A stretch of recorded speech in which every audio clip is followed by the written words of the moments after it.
Hey, what's up? We're in the next part, so please go check out the previous part to gauge your bearings. I was telling you this dream that I had, and how it is that now we're in a scene where the sister and I are in a room, and the sister feels sorry for me, and she likely ends up confessing something, but there's a lot of compassion coming from the sister, right? This guy. But before, I even found myself locked in a room with this woman. I said in my spirit, I get it. I don't want to marry this guy because I saw him looking very dark and shrouded in something as soon as I landed in Botswana. And this guy never came to see me personally in his own capacity. He then was like, what? She wants to go home? Very well then, let my men, he said, let my men take her back to the airport and send her back to South Africa.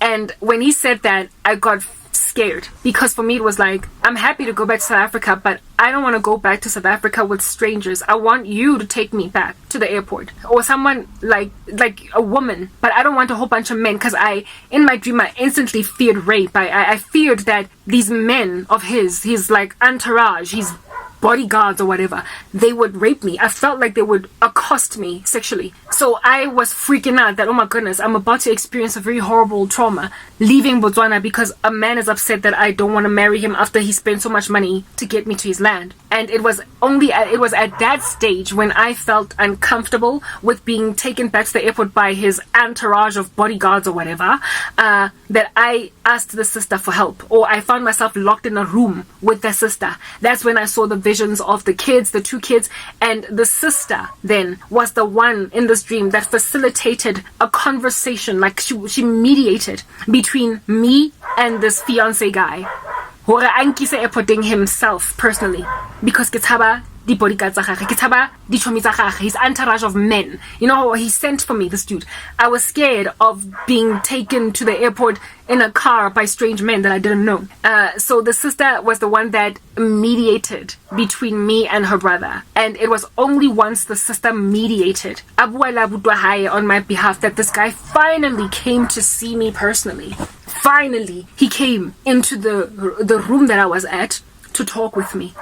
All along, he was there at a distance. He sent for me. I saw him in this funny little environment. Mind you, I'm in this tiny little house, but this dude has got so much importance around him that why are you in a tiny house? Which tells me that it is not so much his physical living conditions that are that impoverished. Because my grandmother's best friend was a small little tiny establishment. It didn't have a bathroom it was like a 4-room. You know how you pee outside and it was that kind of establishment. So God was showing me the poverty, the spiritual poverty of this establishment, this whole ecosystem, this man. The Bible says that we must gather for ourselves riches in heaven where moth and rust do not destroy.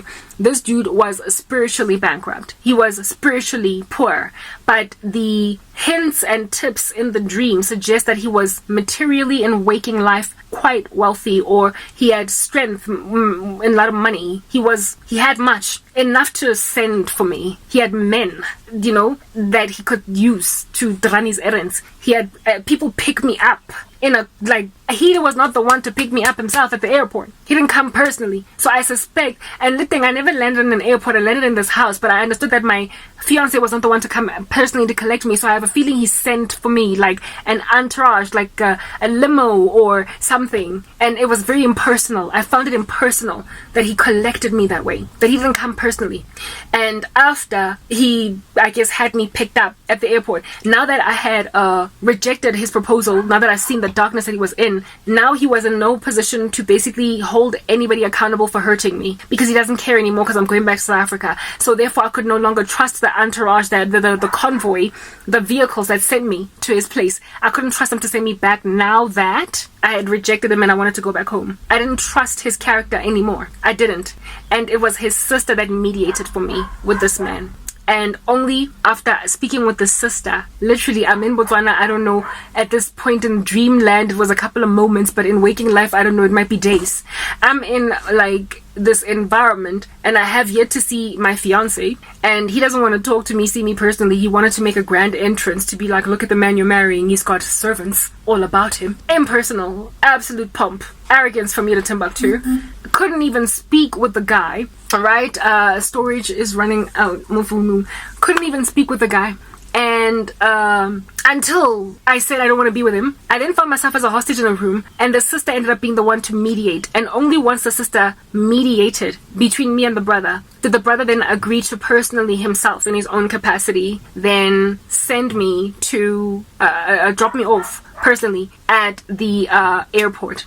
He finally decided to come in the room, and I was pleasantly surprised that he was not harsh and overbearing and angry and upset with me. And this man looked like, guys, yes, my stories are so many. Let me transfer my content over to my computer, go use the bathroom because I'm pressed to pee, and come back and give you yet another thing that was mixed in this dream to explain the character of this dude, like the things that happened. Yeah, and the details are important in order to help you navigate your way around the ultimate rapture that happened in this dream. Okay, let me go use the bathroom.